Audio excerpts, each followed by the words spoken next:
Welcome. I am Johnny Stanton. We have Reginald Perryman, Shaka Williams. Miguel, I'm starting over. Okay. Welcome. I am Johnny Stanton. We have Reginald Perryman, Shaka Williams. We are TSARE. This is There's Something About Real Estate podcast where we talk all things real estate. Did I introduce myself? Yes. Miguel? Yeah, you introduced yourself. Okay, I was just making sure, because if y'all didn't hear me, I'm Johnny Stanton.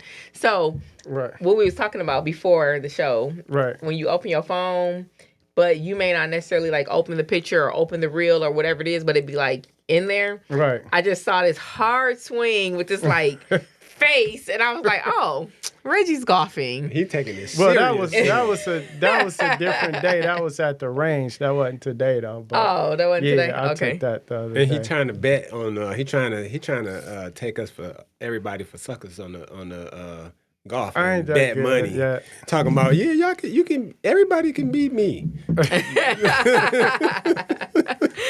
He the only one out there playing 4 times a week. Why you ain't playing with Justin? Why you ain't get him up against you yet? I played with Justin last year, but Justin like a pro, semi-pro. Yeah, Justin like trying to qualify for like Korn Ferry and all that type of stuff. He on the different. So what Reggie doing is, for people that don't understand what's happening, he is getting ready for Justin. This is real life. He is just like practicing right now, but he's serious. Yeah, he's serious. Do everything serious. Nah, you don't do I it wouldn't serious put that like much time in it if I wasn't serious. No, my goal every year. So last year my goal was to break 100. This year was to break 90. Next year I want to shoot in that. I just want to shoot in the 80s consistently. Okay. I got a question I'm about to ask Reggie. Let's see how he answer y'all. All right. Will you be my mentor? Be your mentor? I'm already your mentor. She wasn't expecting that. I wasn't. I was expecting a different answer. What you thought he was gonna say? I thought he was going to say something like, whatever. You ain't ready. Right. Just call me. Reggie said he been actually. So you've been talking about. Reggie No, for a I do. long time. I agree. Like, okay. So before we get into this episode, no, real talk. For Reggie in business, he probably don't even put no weight on it, but you should think about it. Reggie is like the comfort blanket. When my mother passed away, who was my broker and my everything in real estate and learning, when I walked into this, I'm like, shit, my mama passed and I don't have my broker's license. And so I got to go and find a broker I want to work for. So I walk into the KW Metro and I look to the right and I see these photos and I see this black man. And I'm like, oh, what's his name? Reginald Perryman. Oh, I didn't call him a couple times. And then I was like, you know what? I'm about to find him today. So I go find Reggie. And really, I've been like finding Reggie ever since. Yep. He don't pay no attention, but I've been finding Reggie ever since. Nah, Reggie pay attention. Yeah, I pay attention. But see, you don't know, like your mother, Mrs. Bowers, Ron Simpson, all of them were people that the same thing. I'm just paying it forward, right? Mm-hmm. So that's just how I go. Yeah. Yep. So, there's a lot of respect. Have done a lot of things that I have yet to do. And yeah, I'm still gonna be finding Reggie, just so you know. And I'm still We learning. was just wondering. I'm trying to negotiate like you do on them flips when y'all be buying them.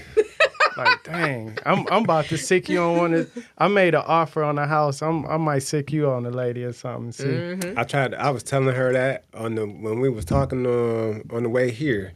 I told her, I was like, yeah, it's a way. Like it ain't just that you can. The offer is the way that you make the offer. Right. You know what I mean? Right. Yeah. Yeah, so we about to get it done. We got a lot of upsurging to do. And so what we're going to talk about right now is like these clients, whether it's the buyer, whether it's the seller, sometimes they can work against their agents. True or false? Yeah. True.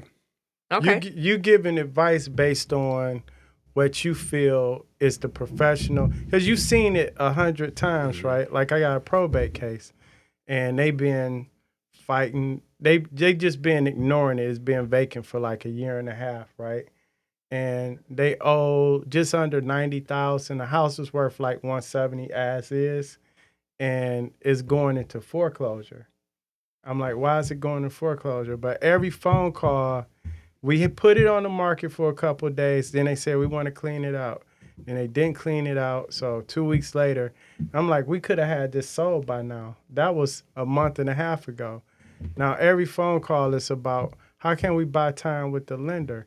The lender not gonna give you time because you owe a lot less. You got so much equity, and I'm just keep giving advice to the point where I'm just like, it's either sell it or wait until the dumpster's out front. Give me the address. But Shaka kind of ad-libbed on that a little bit. Like the bank, they want it. Like so explain that a little bit further, because you're dealing with a situation where the sellers could either do their due diligence and get it sold, or the bank can take it back and the bank will be able to sell it at a profit. Yeah, so like, for example, the client's asking me about a short sale. I'm like, this is not a short sale situation, even though it's in probate and it could possibly be, but short sales, of course, when you owe more than what it's worth, right? In this house, the house is worth as is without repairs or anything, double than what's owed on it.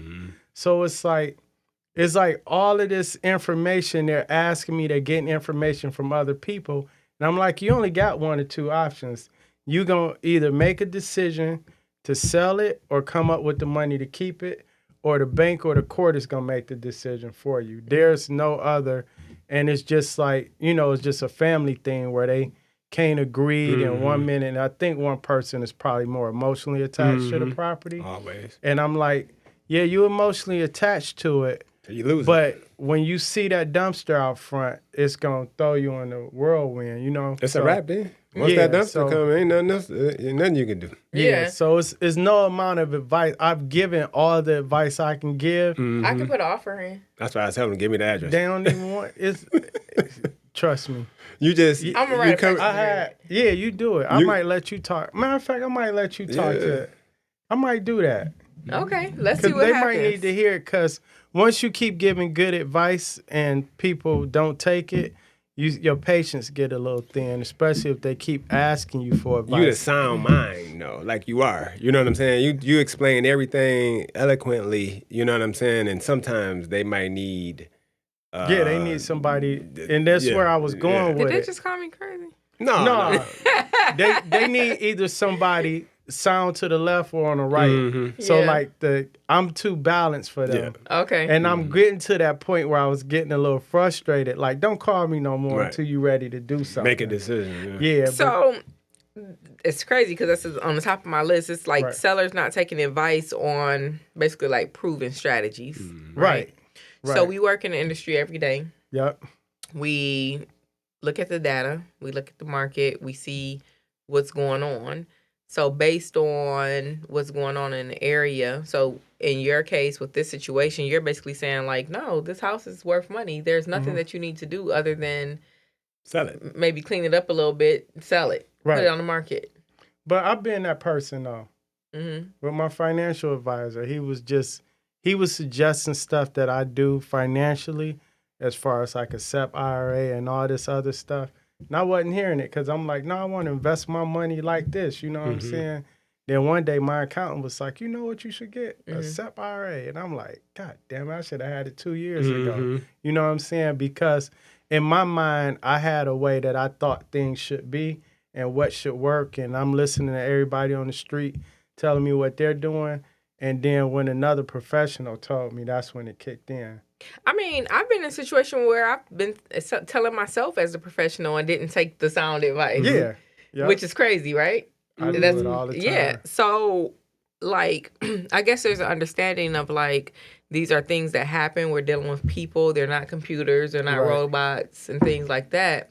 But at the same time, we still need people to... So if you hire the professional...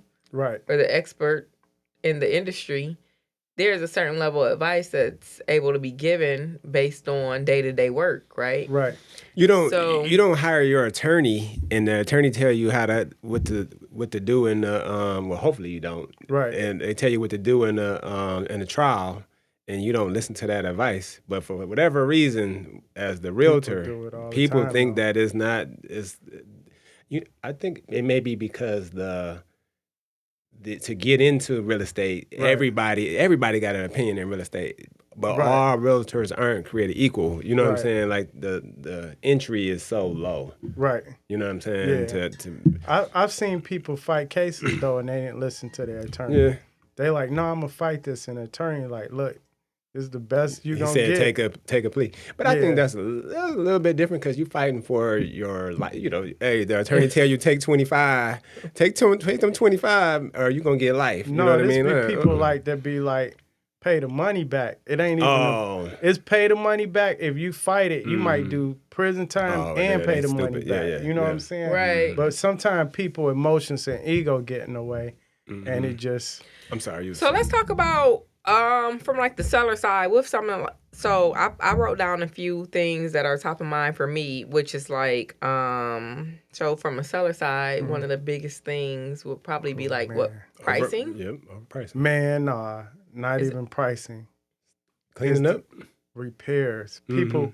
If I tell you don't fix something or don't do something, don't do it, because they be like, oh, I just got to get this right before I put it on the market. I'm telling you what the market is demanding, right? So, for example, I had a lady, she had her driveway at the end where the water shutoff is at. The driveway is like a little crack. It ain't even a FHA issue. She kept calling contractors to come out to fix that. Guess what they was telling her? Oh, we got to redo the whole slab. You know what I'm saying? About like $4,000. I'm like, lady, don't touch that. She waited a month and a half. She ended up having it fixed. No value add to the property. At all. No people don't even care. They would drive right over that. That's what I'm saying. But in her mind, that was one of the items she wanted to see done. Then in her kitchen, her cabinets probably was 15, 20 years old. And she was like, I want to just update the cabinets before I sell it. Said, lady, the market max for this area, you're already there. If you change these cabinets, I can't even guarantee you won't see them in the dumpster after you close. Because the buyer may not like them. Like, you're just changing the cabinets because you're preparing the home for you, but you're selling to it somebody else. So look. And it's like, she $25,000 into the house before we sell it, and it's still only sold for $175. So look, 2 points. First one is, I live 2 doors from my old house. And they don't have, just like I didn't, there's a big ass bay window so you can see directly through the property. Right. And I was riding past there the other morning and they have like completely new cabinets. I was like, oh. Yeah. I mean, I didn't go in and invest money like what you're saying the person did. Right. But it's still so funny, like how people do things or whatever. But it's like, dang, this not even a whole year later. They already got a whole new kitchen. Like, good job, buddies.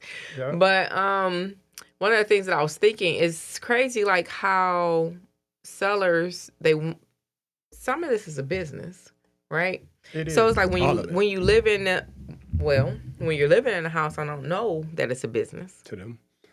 No, when you're living in a house, most people, so like we just got done watching that video where the lady was like, I'm not leaving here. I'm not leaving my friends. I'm not leaving this and I'm not leaving that. This is where they live at. This is their heart. This is where they call home. That's priceless. Right. There's no monetary value to put on that. Right. But once you decide to sell and you call a realtor in or a couple realtors in and they give you like the information based on the market, right. And then you start still having like this emotional attachment. So you know you want to sell. You know you're going to let this property go. I think that's when it transitions to like a business move. Right. So so I've heard this where it's like some people it's not about like price, right? So in my mind, if I'm going to go to a listing presentation, I'm going to talk to a seller. My whole thing's like, how much do you want to net in your pocket? But when you kind of mix the emotional and you don't think about the business part, that's when people start to doing unnecessary things. So like you just said, why am I going to go and upgrade the kitchen and get the same amount of money potentially that I would get for these same cabinets? You're spending money that you're not going to get back. Somebody told me what it is, though.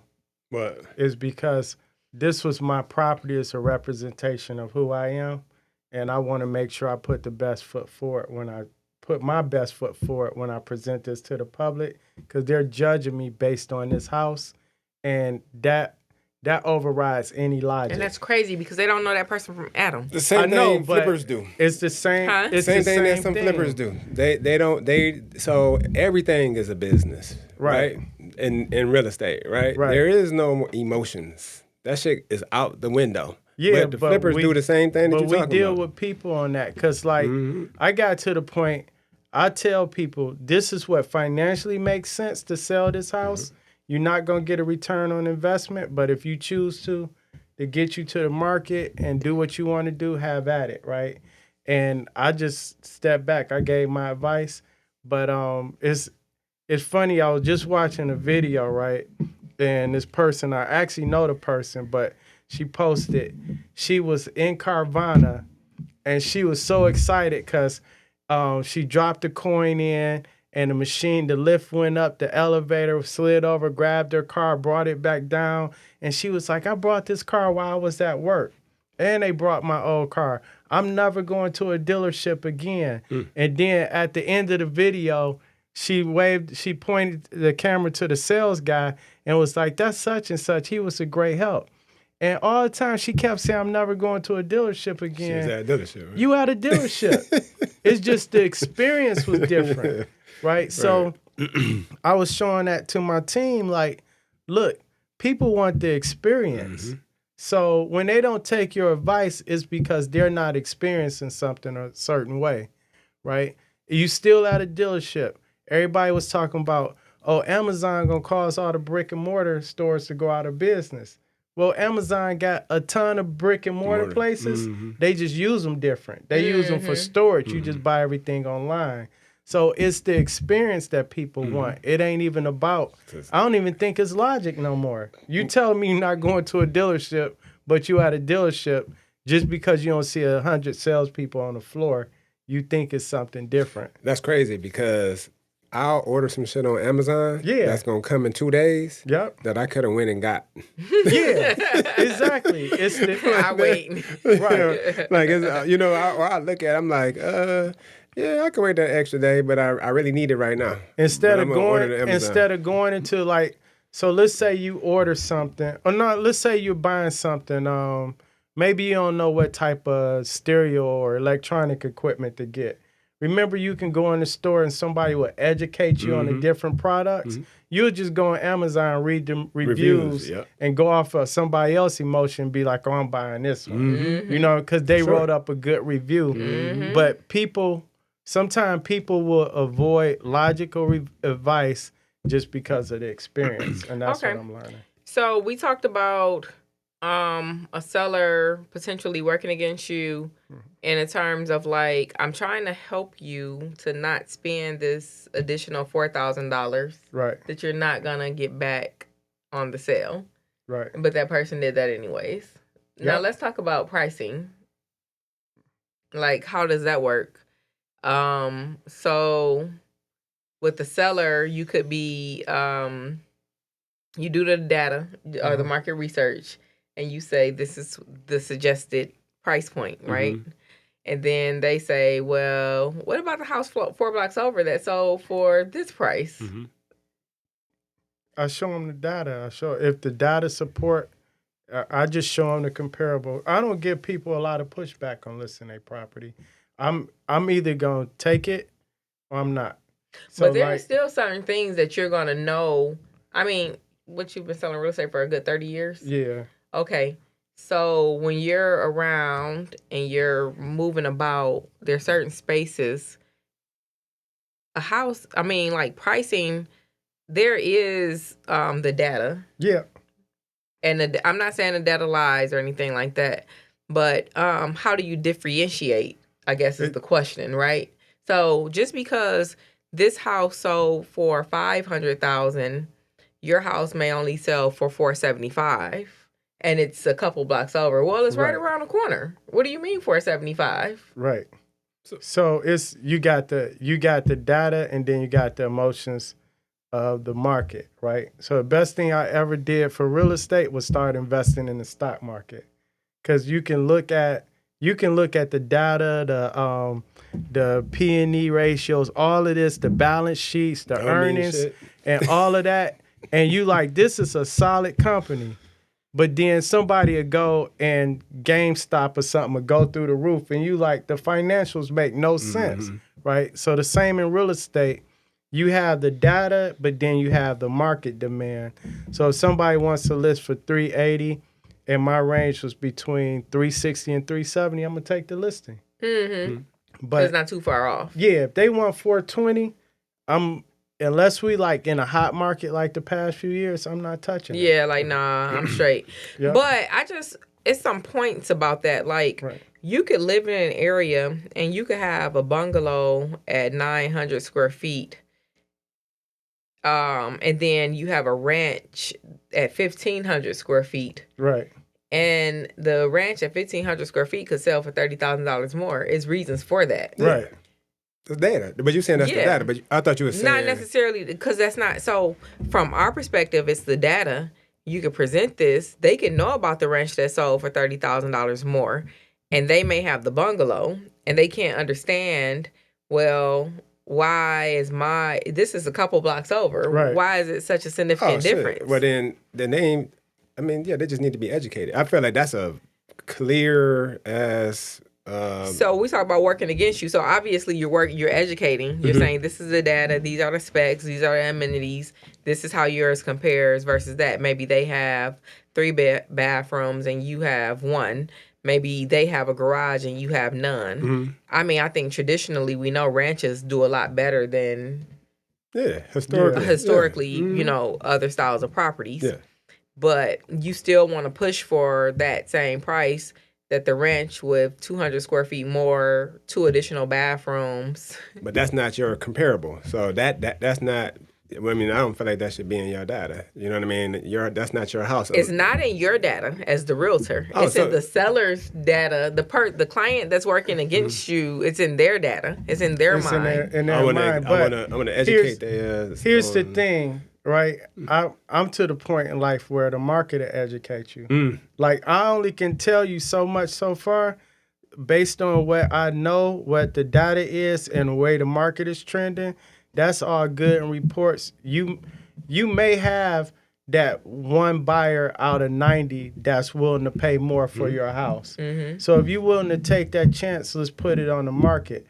But the market is going to educate you more than I ever could. I'm just trying to tell you. Like, I forgot what cartoon it was, but I always think about this when I'm in front of clients like that. He used to say, the more I teach you, the dumber I get, right? Because if I'm constantly teaching you and giving you sound advice and you're not listening, but I'm still trying to teach you, it's like, that's what I just was talking about. Exactly. Right? Yeah. All right. So what about the seller that wants to wait to do the necessary? So that the appraisal and the city are going to cite certain repairs. Right.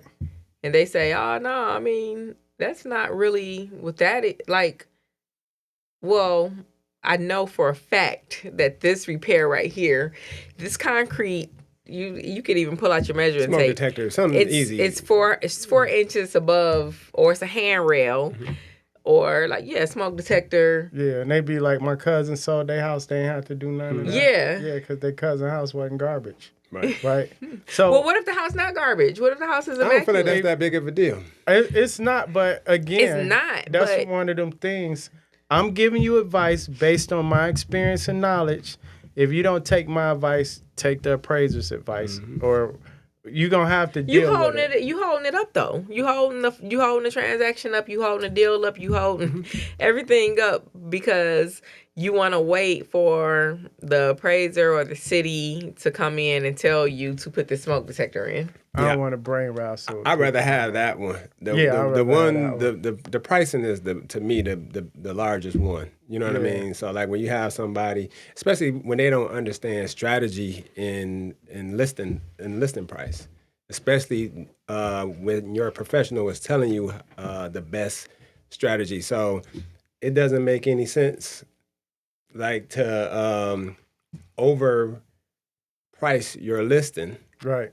when you can price your listing correctly and probably get what you're trying to list it for, or even more. You know what I'm saying? So pricing is, I think, the one that's big. I think the pricing is like that's number one, because if you get that sweet spot on the price, right, you will more than likely drive the market. Yeah. You're gonna create a bidding war, right? And so if they don't, I think that's the biggest one. I think that's the biggest out of everything we're talking about. That's the one that I would say is the biggest issue. That's why I got good at using listing presentations. You know how some people read books better when they got illustrations in them? That's why I use. So I'll say like, okay, all the homes in this range sold within two weeks because majority of the buyers are in this range. The homes here, you might have 5% of the market looking in this price range that's willing to pay this for your home. Do you want the 95% of people beating down your door? Do you want the 5%? But the 5% may take 4 months to get. It's up to you, right? I had a client, he had an $85,000 house. He brought the lot next door, and he put this gate up. The gate cost $10,000 because it had it was the automatic sliding gate with the motor on it. And he's like, "Oh, I know I can get more than 85 because I got this gate in the extra lot." Now we all know lots in the city, $500, right? So, and I said the size of your home. This is a 1,200 square foot ranch. The size of your home and the family that's gonna stay in here. I said, it's a very small percentage of people that's even going to have value on that lot. And if you get certain buyers don't even want the extra hassle of having an extra cut lot. all that grass. Yeah. And then I said, you got a $10,000 fence. Like somebody buying an $85,000 home most likely don't have the reserves to fix a fence when this motor go bad on it, right? They worried about the furnace, the foundation, and the roof. The necessities. And the necessities, right? You trying to push your idea of value on somebody else, and it's just not worth it.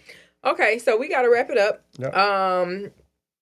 So we talked about the seller side. That means we can come back later and talk about the buyers. But like, are there any suggestions that we can give, or do we just have to deal with it? No, the suggestion is if your realtor comes with the data, listen to the data. You don't got to listen to the realtor. You can listen to the data. Right. Points. But some people want to be sold. I learned that too. Like that's why people get scammed. That's why people get sold stuff based on their emotions. Some people want, again, that experience. So if you're not making them feel good, it don't matter what you say. And usually when you're using logic and data, people don't feel good because it's the truth. And the truth hurts. Damn. Ain't that right. All right, y'all. That's a wrap. Monday.